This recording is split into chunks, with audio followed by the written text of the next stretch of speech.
Apocalipse, capítulo de número... Olha, tem alguém que lembrou. Estamos numa série de mensagens, as 7 cartas do Apocalipse. Vimos no domingo passado a primeira ministração dessa série.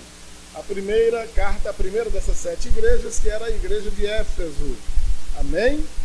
Hoje é a igreja de Esmirna. Cada uma dessas igrejas recebe um elogio, né? E com exceção da de Laodiceia, que é a última que a gente vai ver, que não vai receber elogio nenhum. A primeira de Éfeso foi elogiada no sentido de rejeitar o mal, de perseverar, de ser paciente, né? Rejeitar o mal é uma tarefa dura para nós nesses dias de politicamente correto, nesses dias de ter de agradar a todo mundo. Então, rejeitar o mal às vezes é uma tarefa ingrata, porque rejeitando o mal nós chamamos a atenção severamente de pessoas que por vezes não estão dispostas a receber a repreensão, não é verdade? E a maioria de nós, pelo menos os que são pais, sabem que a repreensão ela não é agradável nem para nós que estamos dando a bronca, né? Mas nós que somos pais, um dia também fomos filhos, né? E hoje nós sabemos que muitas das repreensões de nossos pais, quando bem ouvidas, surtiram efeitos maravilhosos que duram até o dia de hoje, né? E algumas que foram negligenciadas trazem efeitos devastadores também até os dias de hoje. Então, rejeitar o mal é comprar uma briga com o mundo. Ser perseverante também. A maioria de nós, à medida que cansa, ou que se cansa na insistência, na persistência de alguma coisa, tende a desistir com muita facilidade. E o perseverante é aquele que não vai desistir, ainda que as dificuldades sejam enormes. E também a paciência. A perseverança e a paciência andam juntas. O perseverante só é perseverante porque é paciente. Paciente é aquele que sabe esperar. É aquele que não desiste de esperar, que sempre espera. Hoje o elogio a igreja de Esmirna é que ela suporta o sofrimento graciosamente. E apenas esse é o elogio. E nós vamos ver, amados, que essa declaração tão genérica, se destrinchada, se compreendida a rigor, vai trazer para nós uma mensagem simplesmente tremenda. 2 das igrejas, dessas 7 igrejas aí, foram igrejas que não receberam repreensão, só receberam elogios. Foi precisamente essa de hoje, a de Esmirna, e também a de Filadélfia, que a gente vai ver como a penúltima, a 6ª igreja. Mas apesar de ser tão boa, ser uma igreja que não recebe bronca, não pegou uma bronca, não recebeu repreensão, somente elogios, mas nos chama a atenção para cuidados que precisamos ter, e tentando fazer algo contemporâneo com o que a carta nos ensina e o que nós hoje vivemos, vamos ver o que podemos tirar da carta, da pequena carta. Vamos ver que é bem pouquinho, são apenas 4 versículos para essa igreja de Esmirna. Ver o que tem de ensinamento para uma igreja como a nossa nos dias de hoje. Amém? Então está em Apocalipse capítulo 2, os versículos do 8 ao 11.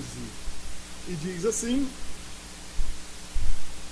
ao anjo da igreja em Esmirna, escreve: estas coisas diz o primeiro e o último, que esteve morto e tornou a viver.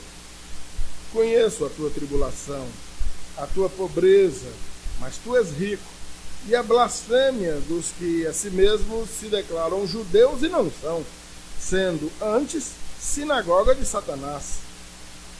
Não temas as coisas que tens de sofrer. Eis que o diabo está para lançar em prisão alguns dentre vós, para ser dispostos à prova. E tereis tribulação de 10 dias. ser fiel até a morte, e dar-te-ei a coroa da vida. Quem tem ouvidos, ouça o que o Espírito diz às igrejas. O vencedor, de nenhum modo, sofrerá dano da segunda morte. O primeiro versículo, que é o de número 8 aí, que a gente leu, não destoa dos demais, e ele traz apenas a apresentação do destinatário ao anjo da igreja em Esmirna. Há uma cidade chamada Esmirna, que tem aí algumas características que ao longo da pregação a gente vai comentando. O anjo dessa igreja é o pastor responsável por aquele grupo de irmãos que ali se reúne. E estas coisas diz o primeiro e o último, a saber, o alfa e o ômega, ou seja, essa também conhecida, mundialmente conhecida, informação acerca do Senhor Jesus. Ele é o primeiro e o último, ou seja, ele é eterno. Na verdade, ele não tem começo e nem fim. Essa é uma forma para apresentá-lo como eterno. Amém? Aquele que esteve morto, mas que tornou a viver, Jesus fazendo uma referência a ele mesmo, morto na cruz do Calvário e ressuscitado 3 dias depois, para nunca mais morrer. Ele venceu, aquele que venceu a morte para nós e por nós. Amém, amados? Então o primeiro versículo traz apenas essa identificação. A identificação do remetente e também do destinatário. Verso 9. Conheço a tua tribulação, a tua pobreza, mas tu és rico, e a blasfêmia dos que a si mesmos se declaram judeus e não são, sendo antes sinagoga de Satanás. Primeiro, conheço. Você já viu isso na carta lá, que foi a igreja de Filadélfia também. Conheço as tuas obras, o teu labor, era uma igreja trabalhadora, de irmãos trabalhadores, laboriosos. Né? Novamente aqui ele cita o fato de conhecer. Você vai ver isso também na carta de Pérgamo, lá no versículo 13 também. Conheço o lugar em que habitas. Então, o Senhor está deixando claro que ele não está enviando uma carta para alguém, ou seja, ele não está tratando com alguém de quem ele tem ouvido falar quem é. Não, ele está se relacionando com alguém que ele conhece. Conheço a tua tribulação. O atribulado, dependendo do tamanho da tribulação que esteja encarando, tamanho do aperreio pelo qual esteja passando, tende a pensar que foi abandonado, não é verdade? Primeira coisa que o camarada pensa é que todo mundo largou ele, né? Ah, meu pai, minha mãe, meus irmãos, minha mulher, meu marido, meus filhos, meu vizinho, meu papagaio, o cachorro. Nem o cachorro gostava de mim, agora começou a rosnar para mim. Nem meu cachorro gosta mais de mim. Todo mundo me abandonou. O atribulado sempre vai ter a ideia de que foi abandonado por todos, inclusive por Deus. E o Senhor está lembrando para aqueles irmãos que não é cego, não é surdo, não é insensível. Ele conhece a tribulação daquela igreja. Ele sabe o que aquela igreja está vivendo. Ele conhece a tribulação daqueles irmãos. Amém? Que tribulação é essa? Opressão, aflição? Com certeza perseguição, devido a, vamos dizer assim, pressões que atingiam os crentes devido à má vontade e o ódio de seus próprios semelhantes, de seus próprios conterrâneos, exatamente por causa do nome de Jesus. Deixa eu falar um negócio para os irmãos aqui acerca dessa cidade de Esmirna. Essa cidade se orgulha muito, ela se orgulhava demais de sua grande lealdade, sua grande fidelidade ao Império Romano.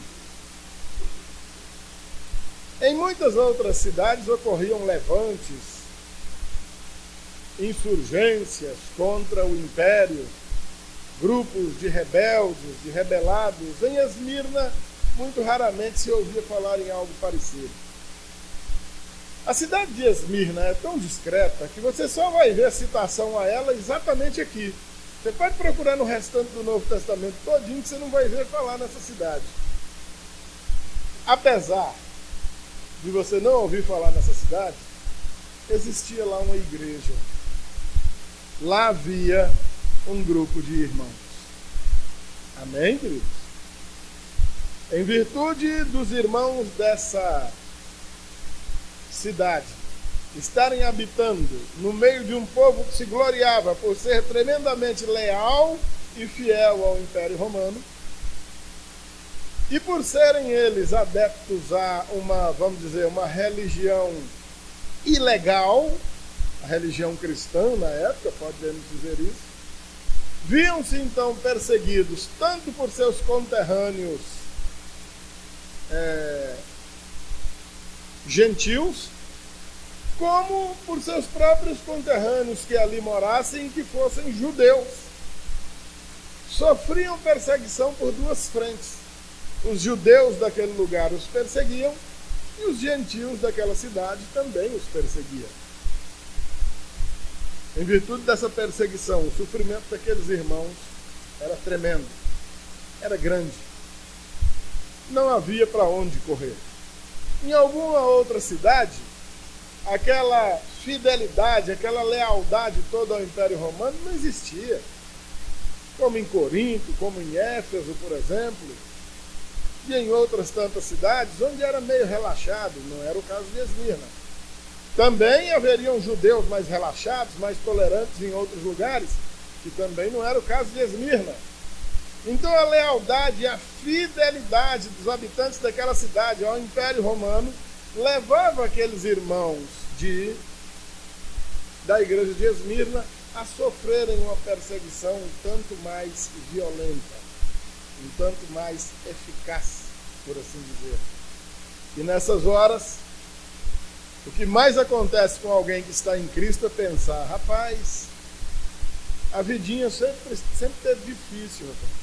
Mas parece que depois que eu resolvi andar com Jesus, piorou. Parece que depois que eu resolvi andar com Jesus, o negócio arrochou mais. Até quem diga: rapaz, a vida era boa, era um sossego, estava tudo tão tranquilo. E de repente logo agora que eu resolvi andar com Jesus, eu achei que todos os problemas da vida tivessem resolvidos. E não, rapaz, agora que o aperreio chegou. Já ouvi até famílias dizendo para um crente em tribulação, a família não crente: tá aí que tu queria, vai mexer com o diabo de crente, aí o que você arrumou? Pegue. Nessas horas o cão usa aquilo que está mais próximo, né? Se está mais próximo a uma pessoa que nos ama, fazer o quê? O que o Senhor está dizendo àqueles irmãos é que Ele conhece essas tribulações. Alguém pode pensar: ai, pastor, mas ele conhece, mas não resolve por quê? Quer dizer então que eu estou vivendo aí o meu dilema, eu estou vivendo aí o meu sofrimento, e Deus conhece? Sim, Ele conhece. Então por que Ele não livra? Cabuloso, né? E nessas horas, meu amado irmão, minha amada irmã, eu não sei se a resposta que eu tenho para te dar te consola. Mas eu posso dizer para você: Ele não livra porque Ele não quer. Mas só isso é o que eu posso dizer de melhor para você, querido. Não é o tempo. Não é o tempo dele te livrar. De repente ele te livra dessa tribulação e te coloca muito elevado, e ele sabe que o teu nível de arrogância, o teu nível de orgulho ainda não foi devidamente tratado, e ele vai te levantar e você vai cair de uma altura ainda maior. De repente ele ainda não te livrou porque você ainda precisa ser um pouco mais lixado, um pouco mais tratado. Eu não sei, Ele sabe. O que eu posso garantir para você, amado, é que Ele conhece a tua tribulação. Amém? Assim como Ele conhecia daqueles irmãos lá da igreja de Esmirna. Além disso, conhecia também a pobreza daqueles irmãos. Mas eles eram ricos. Mas como assim? É pobre, mas é rico? Me lembrei aí de um antigo cantor chamado Lindomar Castilho, que a maioria dos irmãos aqui nem conheceram. Quem andou lá por Brasília deve ter conhecido. Abimael deve ter ouvido Lindomar Castilho, que é um cantor goiano, né? O camarada matou a mulher com 6 tiros na década de 70, se eu não me engano. Meio maluco. Aí ele cantava uma música: sou um pobre rico, sou um rico pobre. Rico de dinheiro, pobre de amor. Oh, sofrimento terrível, né? Mais ou menos a situação vivida na igreja de Esmirna, e o Senhor está dizendo que conhece a pobreza daqueles irmãos, mas calma, vocês na verdade não são pobres, vocês são ricos. É o oposto do que ele vai dizer para uma outra igreja. Eu quero que vocês se lembrem bem, gravem essa situação descrita hoje, porque daqui a uns dias, estudando a carta a outra igreja, nós vamos ver a situação inversa, onde uma igreja, os irmãos pensam que são riquíssimos e que não têm necessidade de nada, e o Senhor vai dizer que na verdade eles são miseráveis, pobres, cegos e nus. Pensam que são ricos, mas na verdade não tem nada. Esse aqui entende que é pobre, mas o Senhor está dizendo que o que realmente tem valor, eles possuem. Uma característica da fidelidade dos habitantes dessa cidade de Esmirna, sendo leais e fiéis ao Império Romano como eles eram, era de denunciar os cristãos rapidamente. E as estratégias do Império para fazer com que os irmãos abandonassem Cristo partiam desde a impossibilidade de negociar. Então você tinha um comércio, tinha alguma coisa para vender, você não vende não, você não adora o imperador, você não cultua o imperador, você cultua um tal de Cristo, nega esse Cristo aí que você pode negociar. A pessoa não negava.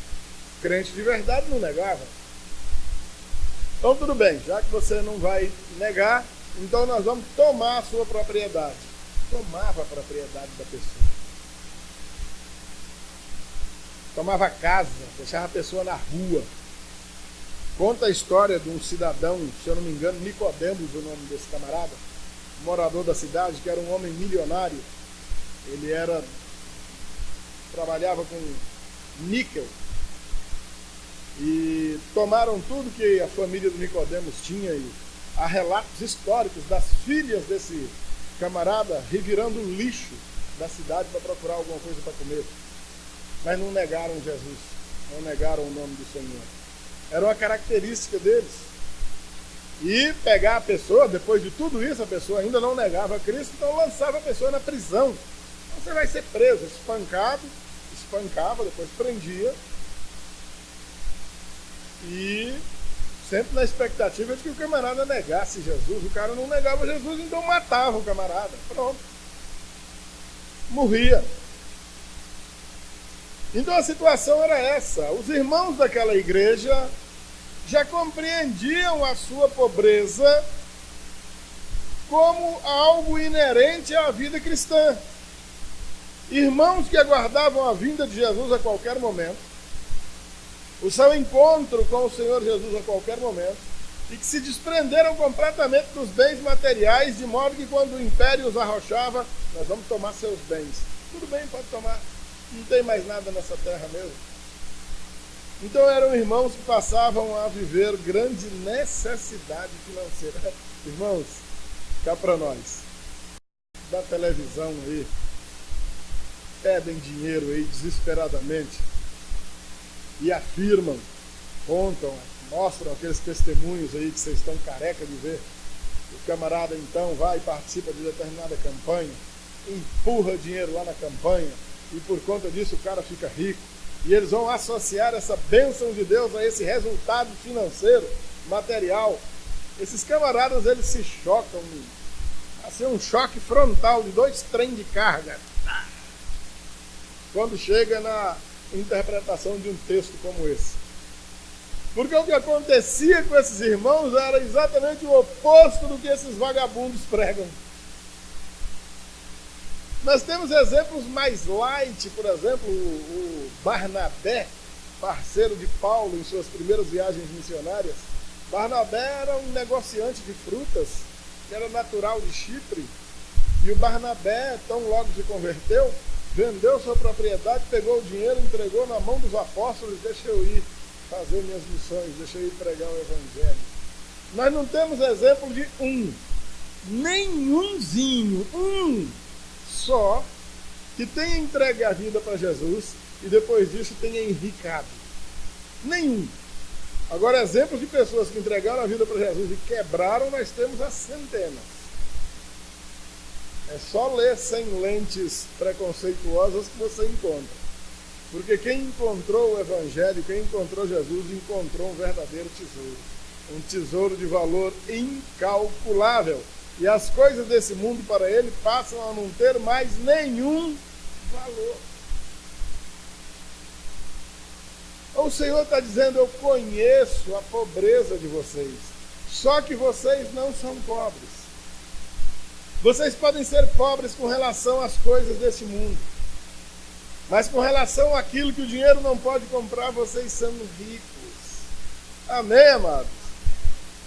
Isso engrossa couro com o texto de Hebreus capítulo 10, verso 34, por exemplo, diz assim, porque não somente vos compadecestes dos encarcerados, como também aceitastes, olha só, aceitastes com alegria o espólio dos vossos bens, tendo ciência de possuirdes vós mesmos patrimônio superior e durável.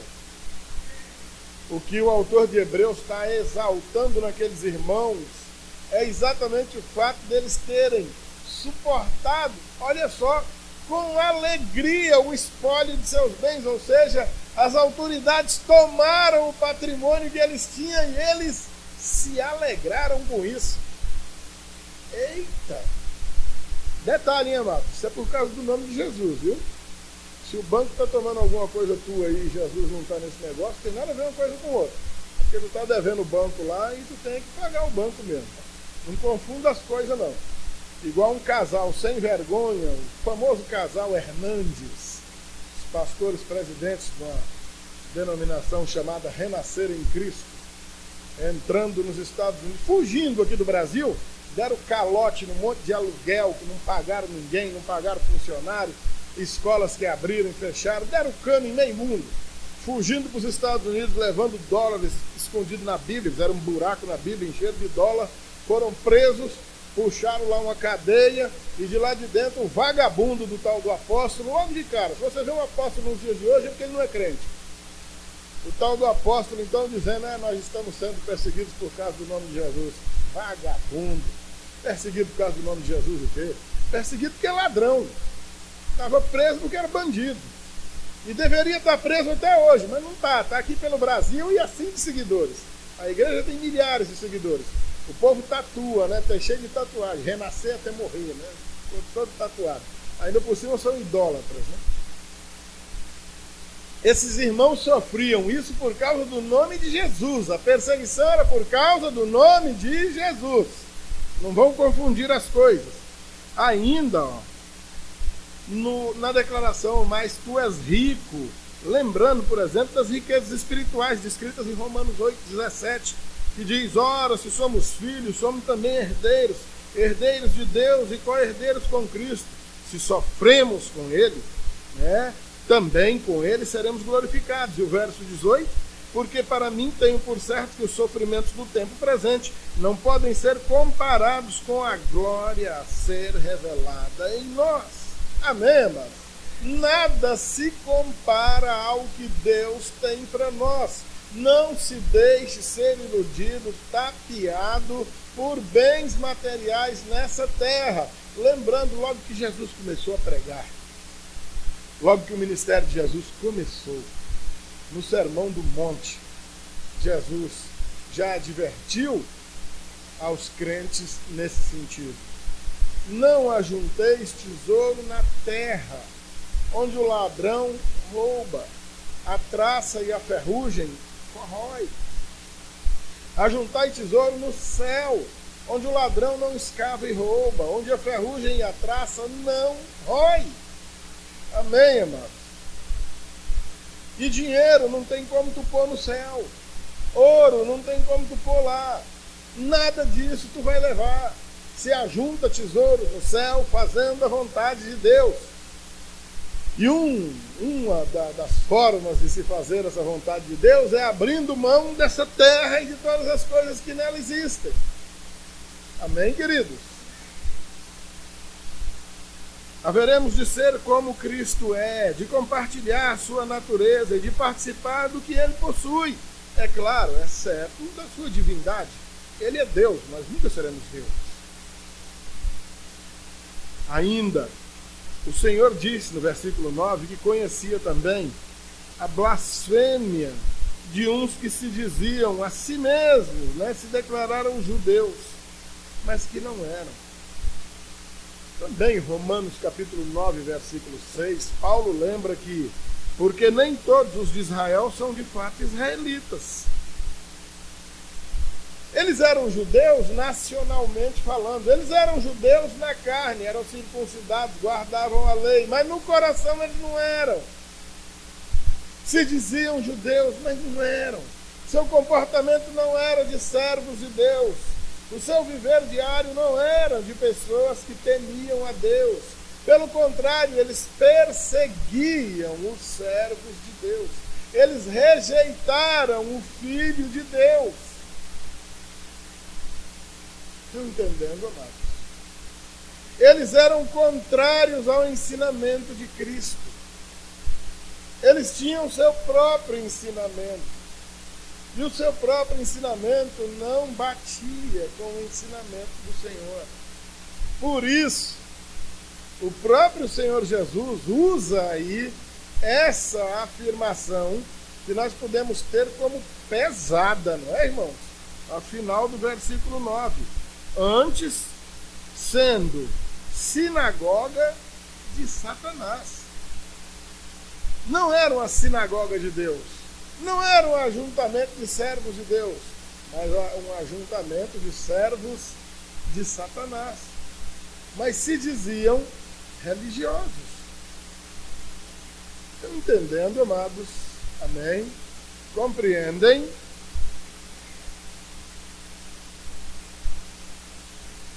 Versículo de número 10. Agora vem uma advertência em tom de aviso. Um aviso que, se fosse dado para nós aqui hoje, da maneira que foi dado para aquela igreja lá,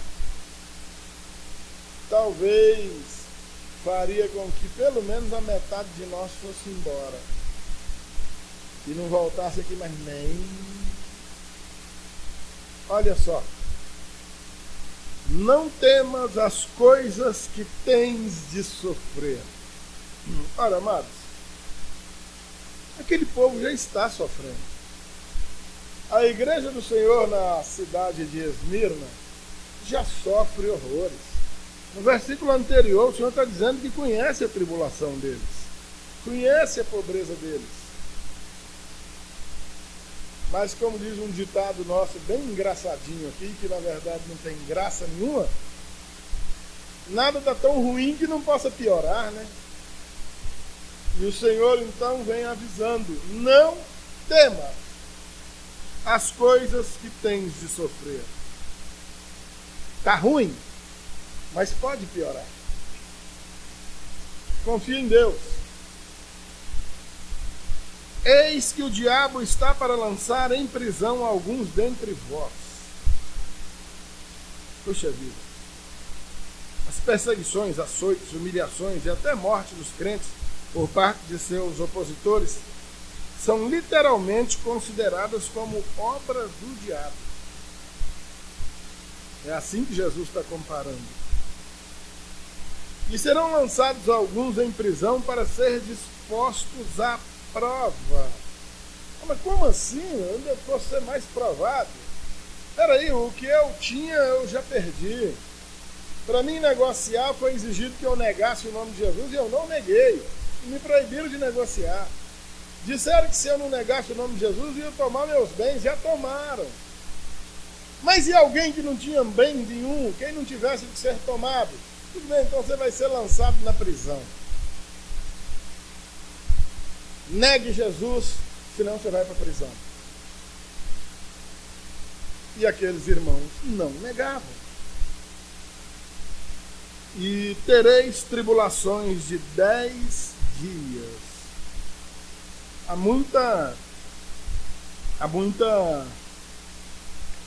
especulação em torno desses 10 dias. Se eram 10 dias mesmo na cadeia, apanhando todo dia, aquele negócio todo, passando fome, frio, ou se esses 10 dias são simbólicos, na verdade significavam 10 anos, ou 10 meses, 10 semanas. Uma compreensão mais aceitável desses 10 dias é um período relativamente curto, porém significativo.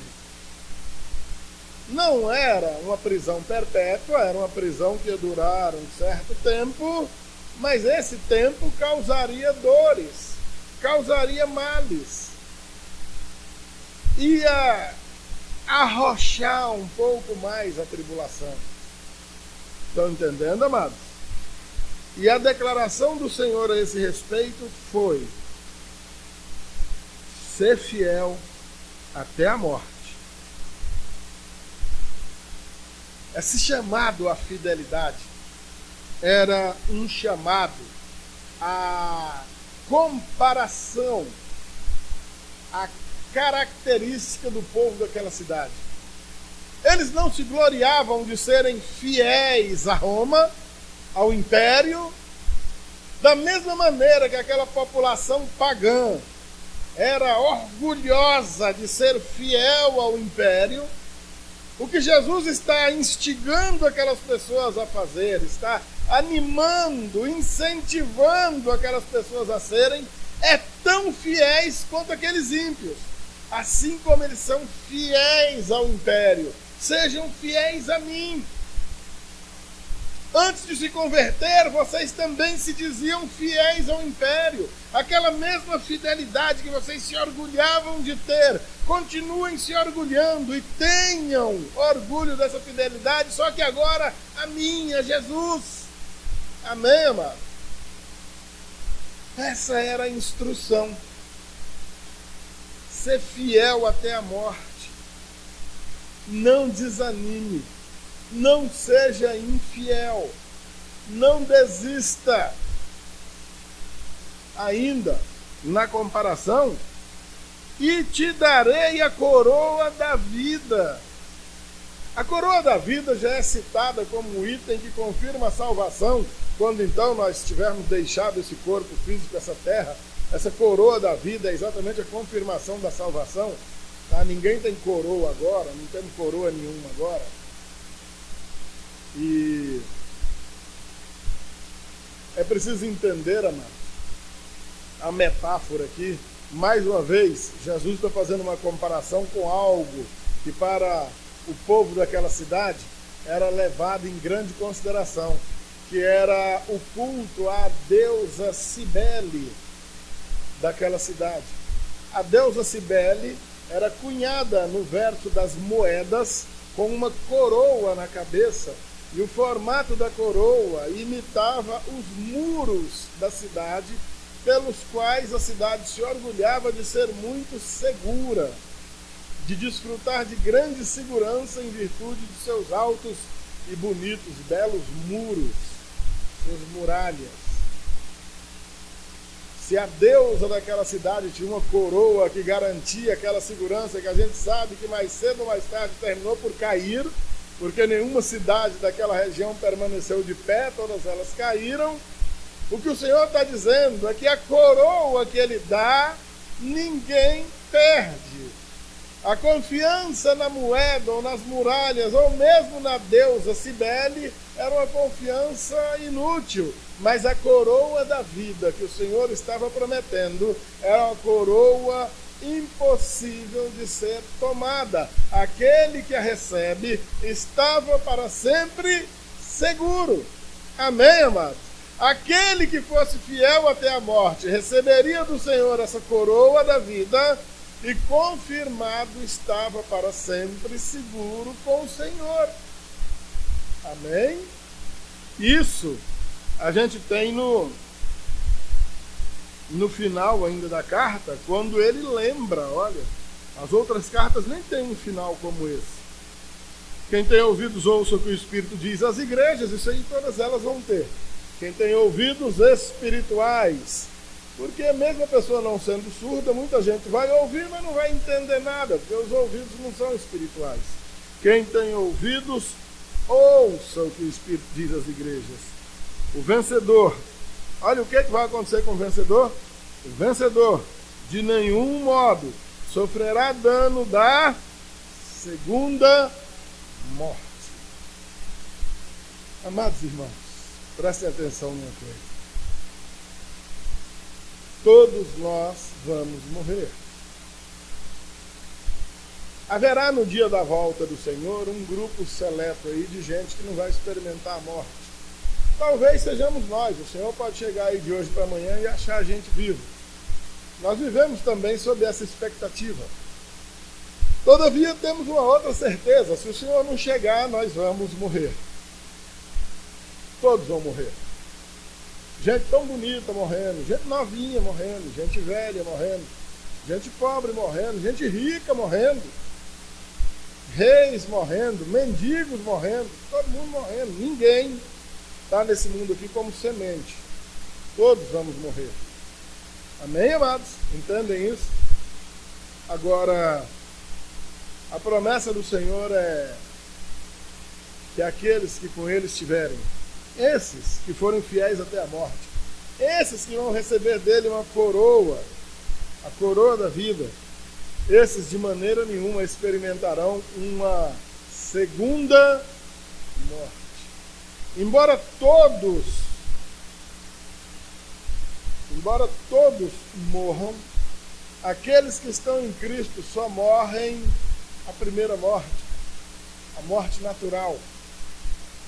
Diferente daqueles que não estão em Cristo, que além de morrer igualzinho nós também vamos morrer, ainda experimentarão uma tal de uma segunda morte, que na verdade diz respeito apenas à separação definitiva do Senhor para a eternidade de tormentos e sofrimentos terríveis.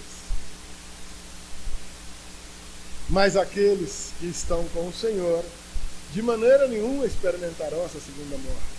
Vão morrer uma vez só e automaticamente estarão com o Senhor seguros para sempre. O Senhor está encorajando aqueles irmãos de Esmirna, como ele disse no versículo de número 10: não temas as coisas que tens de sofrer. Eis que o diabo está para lançar em prisão alguns dentre vós para ser dispostos à prova. Amados, sofrimentos, perseguições, desilusões, traições, escolhas erradas, a tudo isso nós estamos sujeitos o tempo todo. Por mais que nós façamos uso do pouco de fé que o Senhor tem nos dado, o tempo inteiro nós estamos sujeitos a encarar mais sofrimentos e perseguições. E a mensagem do Senhor para nós aqui hoje não é nada diferente da mensagem para aqueles irmãos 2000 anos atrás, lá naquela igreja de uma cidade chamada Esmirna. Não temas o que tens de sofrer. Persevere, seja fiel até a morte, ainda que diante da possibilidade da morte, seja fiel, e Ele dará a coroa da vida. Agora, amados, a gente não tem aguentado nem uma cantada, a gente vai ser fiel até a morte? a gente não tem aguentado um dinheirinho que nos oferece, a gente vai ser fiel até a morte? A gente não tem aguentado um coice, uma má resposta que tem que dar. A gente não tem liberado um perdão para quem nos ofendeu. É assim que a gente vai ser fiel até a morte?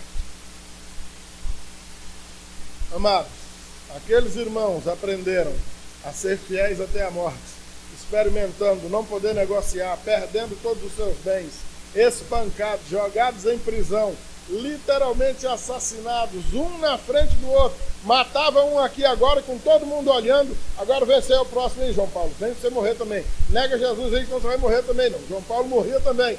Vem todo mundo aí morrer tudo de uma vez. E vinha e morria. Mas ninguém ousava negar o Senhor, nem por conta da morte. Então, meu amado irmão, minha amada irmã, a fidelidade continua sendo pedida. Não tem ninguém te matando. Pelo menos por enquanto. Seja fiel. Pelo menos em tudo quanto o Evangelho tem te ensinado, tudo quanto o Senhor tem determinado, para que você seja visto pelo mundo inteiro como alguém que é fiel a Jesus, independente do tamanho da tribulação, da perseguição. Esses irmãos de Esmirna deixaram para nós um legado preciosíssimo, de uma igreja que não recebeu uma repreensão, apenas elogios, mesmo diante de avisos tão tremendos. Deixaram para nós o histórico de uma igreja fiel até a morte. Mesmo diante da morte, foram fiéis e leais ao seu Cristo, assim como nós devemos ser também.